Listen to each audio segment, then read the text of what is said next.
Buenos días, mi nombre es Julio Portocarrero Flores y seré el moderador del debate por el primer puesto entre los estudiantes del Colegio Salesiano Don Bosco de Piura y los estudiantes del Colegio Markham College de Lima. El alumno que me acompañará como timekeeper es Juan Pablo Carrasca de Alegría. La moción a debatir es: esta casa apoya la realización de una segunda reforma agraria en el Perú. En esta oportunidad, el equipo del debate del Colegio Markham College será proposición y el equipo de debate del Colegio Salesiano Don Bosco será oposición. Ok, muchas gracias, estimado panel.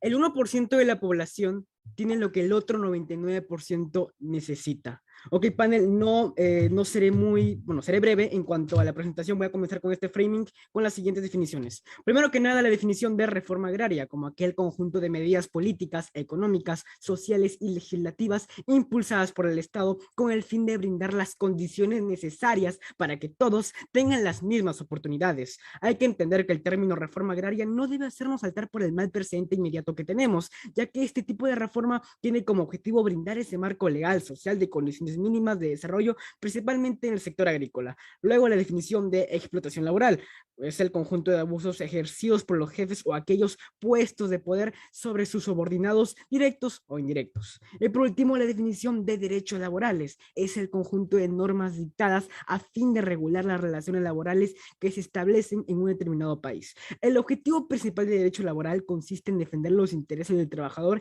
y protegerlo de aquellas circunstancias que pueden llegar a perjudicarlo. El status quo que usará mi cámara a lo largo de la línea argumentativa será: el Perú, país donde actualmente no existe una regulación adecuada a los derechos laborales en la agricultura, la cual es la principal actividad económica en el Perú. Es por eso que esta casa demostrará como carga de prueba que el apoyar una segunda reforma agraria responde a un criterio de necesidad exigida por el contexto actual, que nos permita luchar por la igualdad de oportunidades y progreso de las clases desfavorecidas de nuestro país, obteniendo mejores derechos laborales para ellos, reivindicando la narrativa del olvido y la miseria del campesino que hasta nuestros días perdura, y generar beneficios sociales de nuestra principal actividad económica. La métrica es que ganará este debate la Cámara que demuestre o desvele un mejor resultado para los agricultores, las empresas poseedoras y explotadoras de tierras, así como un impacto en la sociedad y el Estado. Y los sectores, bueno, el Estado desde su rol reformista, los agricultores, quienes se verán reivindicados, las grandes empresas desde su disposición a negociar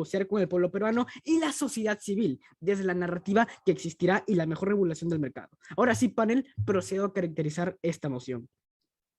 Evidentemente, después de 52 años de la última reforma agraria vivida en el Perú, tenemos que entender cómo es que los años 1969 de la primera reforma agraria y 2021, donde se plantea la segunda reforma agraria, responden a dos contextos completamente distintos. En la primera, la población era aproximadamente 10 millones de habitantes. Vivíamos en una dictadura militar, habían terratenientes. Ahora no, en esta moción hablaremos de empresas en general y sobre todo un gobierno populista, el cual en parte aplicó la reforma agraria no necesariamente por ser una buena idea, sino por tener un gobierno con aceptación entre la gente. Además, en el contexto mundial, la Guerra Fría vivía sus años más crudos y las economías mundiales en su mayoría se vieron significadamente golpeadas por ser dependientes de los Estados Unidos. El gran fallo de la primera reforma agraria es la falta de estudio, la planificación y el mapeo que esta tuvo por parte del gobierno, y eso lo absolveremos con nuestro plan de trabajo que será presentado por quien les habla. Lo que la oposición nos pretenderá plantear en este debate se reduce a que el PBI interno decayó en aquellas épocas, que fue algo anticonstitucional, y sobre todo que, aquella primera vez propuesta por Juan Velasco Alvarado fracasó. Además, intentará plantear que es un proyecto demasiado arriesgado y no tiene fines prácticos que beneficien al país. Nosotros respondemos desde ya a la cámara contraria con este misil. La primera vez que montas en una bicicleta, lo normal es caerse y lastimarse, pero con el tiempo ya aprenderás a montarla. Esto mismo pasa con la reforma agraria. En un momento dado aprendiste a montar bicicleta por la necesidad de un transporte, y la reforma agraria se hace con la necesidad de darle una oportunidad a aquellos campesinos olvidados en los Andes, mientras que ellos quieren ignorar vilmente esta necesidad. Lo que ellos quieren, panel, es proteger los bolsillos de los millonarios, de esas 5 empresas que son dueñas de todo el Perú a costas de nuestros abandonados campesinos, con ello controlando a diestra y siniestra los precios del mercado. Definitivamente estamos en un debate para buscar buscar soluciones del futuro y futuro para todos, no para 5 o 6 solamente. Por eso, en aras de un Perú con oportunidades para absolutamente toda la población, con una mentalidad de progreso, planteemos por qué se debe realizar una segunda reforma agraria en el Perú. Para ello, traeremos 3 sólidos argumentos. Dicho esto, cabe resaltar que mi tercer orador también argumentará. Ahora sí, panel, doy inicio a mi línea argumentativa con el primer argumento que se titula: la tierra no se labra, también se administra. En este primer argumento les explicaré 2 cosas, panel. Primero, cómo es que el Estado peruano tiene los incentivos necesarios para iniciar una segunda reforma agraria. Y como segundo mecanismo, nos pondremos en el peor y en el mejor de nuestros mundos para explicarles sea cual sea el escenario, esta reforma traerá beneficios a la larga a nuestro país. Entonces, empiezo. Queridos jueces, Punto de actualmente el información. Perú, lo rechazo. Entonces, empiezo. Queridos jueces, actualmente el Perú vive una etapa de transición muy marcada a nivel político. Tras casi 5 años en las que fuimos un circo a nivel de gobierno, llegando a tener en este periodo 4 presidentes distintos, el Perú, tras sus últimas elecciones, busca terminar de consolidarse en materia democrática. El gobierno de Pedro Castillo, quien ha asumido el poder, tiene la gran tarea de lavar la imagen que los peruanos tienen hacia el Estado, la cual consiste en que nadie le cumple lo que promete y solo busca llegar al poder para su beneficio propio. Pero se preguntarán, ¿cuál es la diferencia entre el actual presidente Castillo y otros presidentes? Pues sencillo, desde el gobierno de Juan Velasco Alvarado, es decir, después de 50 años, el Perú ha vuelto a tener un presidente que no sea de Lima y tenga residencia ahí. Pero además hay que entender cómo nuestro presidente llegó al poder bajo la fórmula de la reivindicación de las personas de la Sierra del Perú, que por tantos años han vivido olvidados, opacados y desprovistos de la atención del Estado con su famosa frase: no más pobres en un país rico. Entonces, vemos cómo el presente gobierno de Pedro Castillo, para mejorar la imagen del Estado, tiene más que incentivos suficientes para cumplir con la promesa que en campaña hicieron de la segunda reforma agraria. ¿Y por qué debemos apoyarla? Pues muy sencillo, panel. La posición que existió con los gobiernos pasados, tanto de la población como de los congresistas, fue tan grande que fue imposible gobernar en paz, generando gran incertidumbre en la sociedad y pocas acciones estatales. Entonces, nosotros no debemos ser una piedra más en los Punto de zapatos del Estado. información. Lo rechazo. Que ahora, bueno, nosotros no debemos ser una piedra más en los zapatos del Estado, que ahora mismo ya es bastante criticado, sino por el contrario, debemos apoyar esta propuesta de reforma para así tener una sociedad donde se buscan objetivos reales y puedan darse cambios significativos para una mayor igualdad de oportunidades y generación de trabajo. Entonces, bajo esta lógica que acabo de nombrar, debemos apoyar completamente al Estado para no caer en el obstruccionismo y generar un ambiente de construcción social y gobernabilidad para que así pueda cumplir con lo prometido y reivindicar la Su imagen tiempo del Estado. concluido. Muchas gracias. Muchas gracias.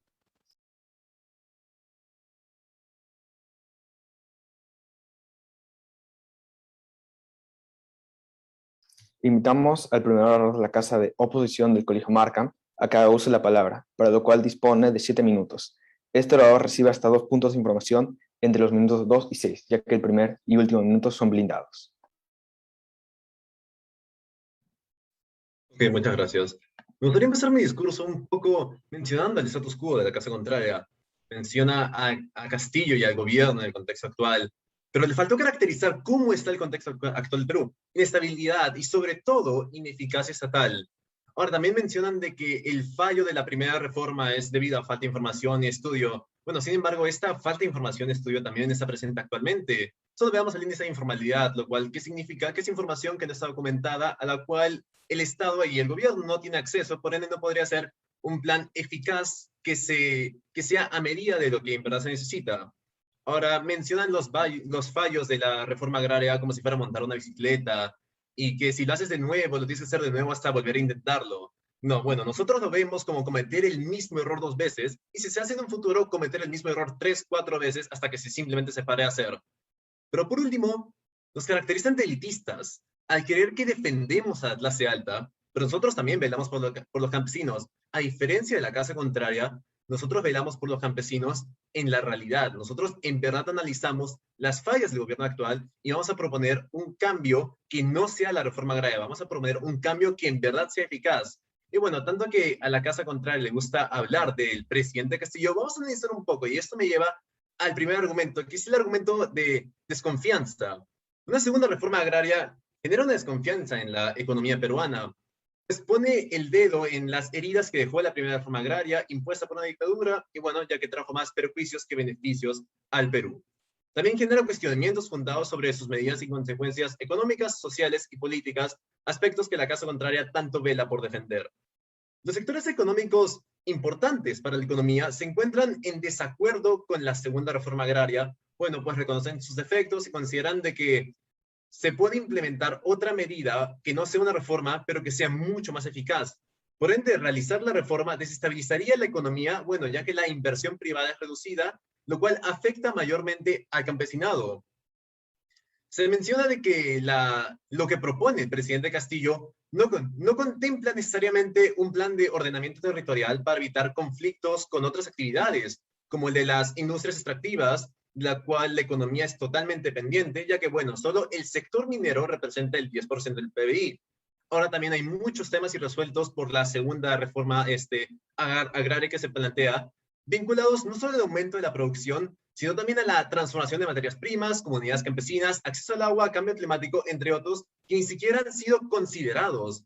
Ahora, dentro de los nueve ejes de la segunda reforma agraria, no hay medidas que revaloren el papel de las mujeres rurales y de las comunidades indígenas en el desarrollo de este tipo de agricultura. Ahora también el presidente Castillo plantea el tipo de préstamos, pero en cuanto a estos préstamos, lo más preocupante es la falta de detalles sobre los plazos y los montos de inversión en los ejes propuestos. Ahora también falta mayor claridad del financiamiento de los ejes y el tiempo en el que serán implementados. La segunda reforma agraria tiene buenas intenciones, pero con buenas intenciones no se logra nada. Tiene planteamientos demasiado básicos, pero más que todo el problema es cómo se operativiza, con qué recursos y en qué tiempo. Y bueno, si el Midagri de ahora tiene la capacidad de implementarla. Bueno, ahora adicionalmente la relación tirante de incertidumbre y confrontación entre el Ejecutivo y el Congreso podría impedir la implementación correcta de la iniciativa de la reforma agraria impulsada por el gobierno de Castillo, debido a los cambios radicales, pero sobre todo ineficaces que propone. Se ha conocido que el plan de la segunda reforma agraria considera medidas a corto y mediano plazo orientadas a generar empleo temporal, intentar reactivar el agro, otorgar créditos a pequeños agricultores, pero esto no es una solución permanente, no es una solución duradera y sobre todo no es una solución eficaz. Nosotros, la Casa de la Oposición, proponemos medidas que no son parte de una reforma agraria, sino que son soluciones que beneficiarían a otros rubros aparte de los del agro. Pero primero, comenzando con accesibilizar a los campesinos, como proveerles acceso a la tecnología y a la comunicación, lograría que no se aíslen tanto y bueno, de que tengan varias fuentes de valiosa información con las que podrían simplemente mejorar la manera en la que tratan sus cultivos. También implementar canales de comunicación. Las autopistas son uno de los factores primordiales en cuanto al transporte de los alimentos agrícolas.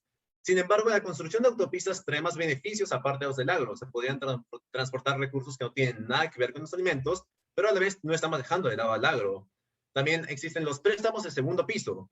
Los préstamos de segundo piso implican simplemente al Banco Central reduciendo el porcentaje de interés, en este caso al agro, lo cual resultaría en la reducción de interés de los bancos privados por competencia de mercado.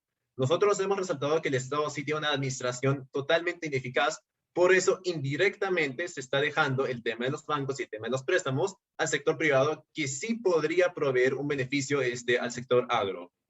Y por último, educación. Una reforma educativa. Cambiar el sistema para fomentar la formación en educación básica y escuelas técnicas, donde los campesinos puedan asistir y capacitarse en las áreas necesarias.